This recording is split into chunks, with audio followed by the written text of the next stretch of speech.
वाखार भागातील जुना बुधगाव रस्ता ईदगाह मैदान येथील डाव्या बाजूचा पूर्व पश्चिम रस्ता मुरुम टाकून त्या ठिकाणी बंद करण्यात आला होता आणि तो रस्त्याच्या मालकीवरून त्या ठिकाणी वाद झाला होता आणि त्याच्या मागं जे शेतकरी आहेत वाखार भागातले त्या शेतकऱ्यांच्या त्या ठिकाणी जमिनी आहेत आणि त्या जमिनीवर असलेला तो जो निघणारा जो चारा आणि गवत आहे त्याच्यावर त्यांच्या घरातली जनावरं अवलंबून होती आणि त्या जनावरांना ती चारा न मिळाल्यामुळं गवत न मिळाल्यामुळं उपासमारीची वेळ त्यांच्यावर आली होती आणि त्या सदर शेतकऱ्यांनी हिंदू एकता आंदोलनाच्याकडे तक्रार केल्यानंतर महापालिकेचे आयुक्त शुभम गुप्ता यांना जाऊन हिंदू एकता आंदोलनाच्या वतीनं आपण त्या ठिकाणी निवेदन दिलं आणि हा रस्ता जो अडवलेला आहे मुरमाचे ढीग टाकून तो रस्ता खुला करावा आणि डांबरीकरण करून नव्यानं रस्ता करावा. महापालिकेच्या विकास आराखड्यामध्ये तो रस्ता दिसतोय अशा पद्धतीची तक्रार इथल्या नागरिकांनी वाखार भागातल्या शेतकऱ्यांनी केली होती.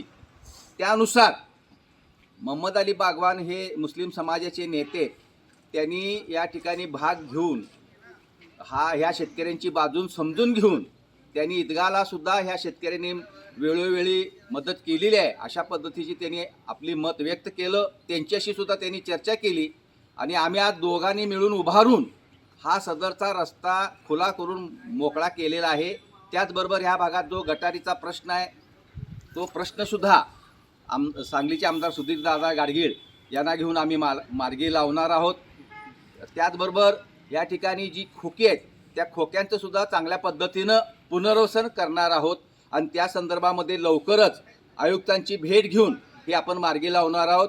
हा रस्ता खुला करून दिल्याबद्दल शेतकऱ्यांच्यामध्ये हिंदू एकताच्या बाबतीत समाधान व्यक्त केलेलं आहे. भगवान साहेब तुम्ही या सगळे हो घ्या की नको रे बाबा. तुमच्या द्या की ओपन होते